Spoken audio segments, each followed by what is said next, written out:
উচ্ছেদ অভিযান এখনো শেষ হয়নি।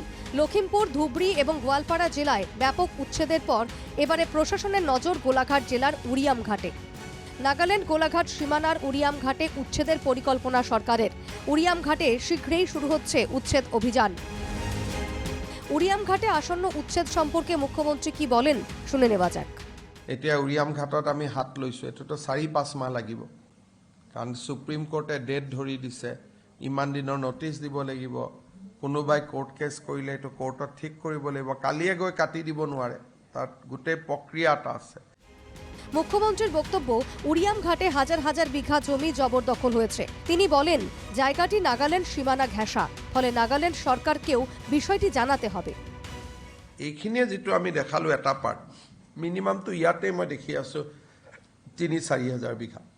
উৰিয়াম ঘাটতো তাত মানুহ নাযায়, কাৰণ এইটো একদম আছাম নাগালেণ্ড বৰ্ডাৰ, আৰু এইটো এভিকশ্যন কৰাৰ আগতে নাগালেণ্ডকো জনাব লাগিব, কাৰণ এইটো DAB বুলি কয়, গতিকে তেওঁলোকে সেইবিলাকো লিগেল আছে। আপোনালোকে এইটো বিঘা আপোনালোকে নিজেই চাওকচোন কিমান বিঘা। এদিকে প্রশাসনের উচ্ছেদের মুখে উরিয়াম ঘাটে জনমনে আতঙ্ক দেখা দিয়েছে। স্থানীয় বাসিন্দাদের অনেকেরই দাবি সেখানেই তাদের জন্ম। স্থানীয় এক বাসিন্দার দাবি, একসময় জায়গাটি জঙ্গলে ঢাকা ছিল, এই জমি ছিল নাগাদের দখলে। তোমার জন্ম হলে জন্ম ইয়াত আৰু বাকী দেউতাহঁত কিমান দিন আগত আহিছে? দেউতাসকল মোটামুটি জঙ্গল চাফা কৰিছে আহি ইয়াত। কি আছিলে ইয়াত আগতে?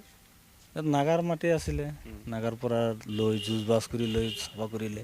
মুখ্যমন্ত্ৰীয়ে কৈছে যে এই গোটেই জেগাটো বেদখল কৰা হৈছে, আপোনালোকক বেদখলকাৰী বুলি কৈছে মুখ্যমন্ত্ৰী।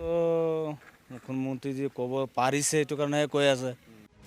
উরিয়াম ঘাটের 1 নম্বর পিঠাঘাট অঞ্চল এখন উচ্ছেদের আশঙ্কায় কাঁপছে।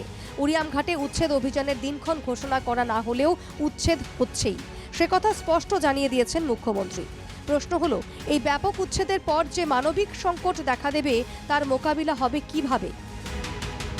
Bureau report, NKTV Bangla.